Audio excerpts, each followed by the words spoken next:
One Mattaponi, one book. The Wild Robot by Peter Brown. Chapter 1, The Ocean. Our story begins on the ocean with wind and rain and thunder and lightning and waves.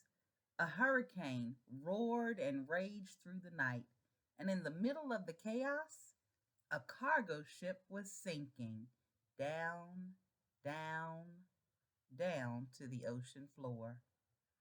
The ship left hundreds of crates floating on the surface, but as the hurricane thrashed and swirled and knocked them around, the crates also began sinking into the depths.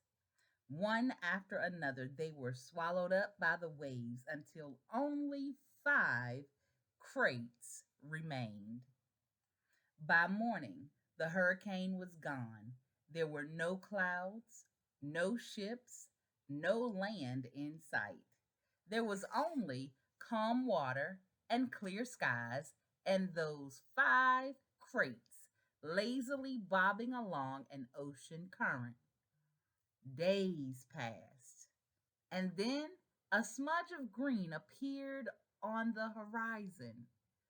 As the crates drifted closer, the soft green shapes slowly sharpened into the hard edges of a wild, rocky island. The first crate rode to shore on a tumbling, rumbling wave and then crashed against the rocks with such force that the whole thing burst apart. Now, reader, what I haven't mentioned is that tightly packed inside each crate was a brand new robot. The cargo ship had been transporting hundreds of them before it was swept up in the storm. Now only 5 robots were left. Actually, only 4 were left because when that first crate crashed against the rocks, the robot inside shattered to pieces. The same thing happened to the next crate. It crashed against the rocks and robot parts flew everywhere. Then it happened to the next crate and the next. Robot limbs and torsos were flung onto ledges. A robot head splashed into a tide pool. A robot foot skittered into the waves.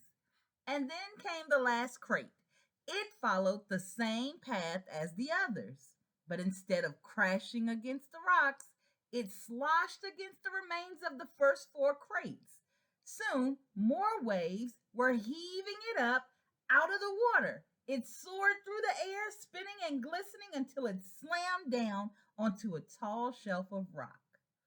The crate was cracked and crumpled, but the robot inside was safe. Chapter 2, The Otters. The island's northern shore had become something of a robot gravesite. Scattered across the rocks were the broken bodies of 4 dead robots. They sparkled in the early morning light, and their sparkles caught the attention of some very curious creatures. A gang of sea otters was romping through the shallows when one of them noticed the sparkling objects. The otters all froze. They raised their noses to the wind, but they smelled only the sea. So they cautiously crept over the rocks to take a closer look. The gang slowly approached a robot torso. The biggest otter stuck out his paw, swatted the heavy thing, and quickly jumped back. But nothing happened. So they wriggled over to a robot hand. Another brave otter stuck out her paw and flipped the hand over. It made a lovely clinking sound on the rocks, and the otters squeaked with delight. They spread out and played with robot arms and legs and feet. More hands were flipped. One of the otters discovered a robot head in a tide pool, and they all dove in and took turns rolling it along the bottom. And then they spotted something else. Overlooking the gravesite was the one surviving crate. Its sides were scraped and dented, and a wide gash ran across its top.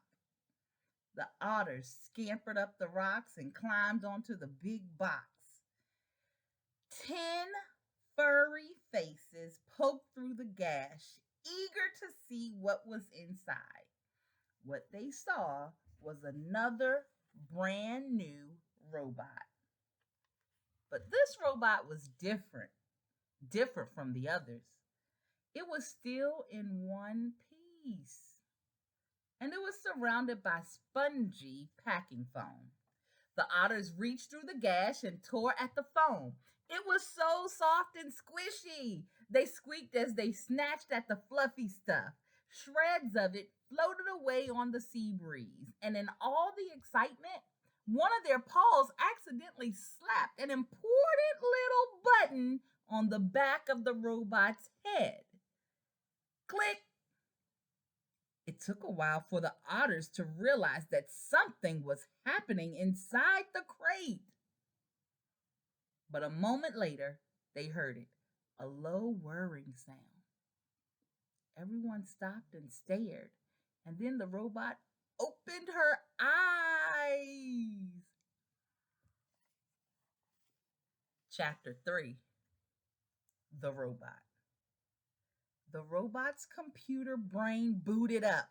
Her programs began coming online, and then, still packed in her crate, she automatically started to speak.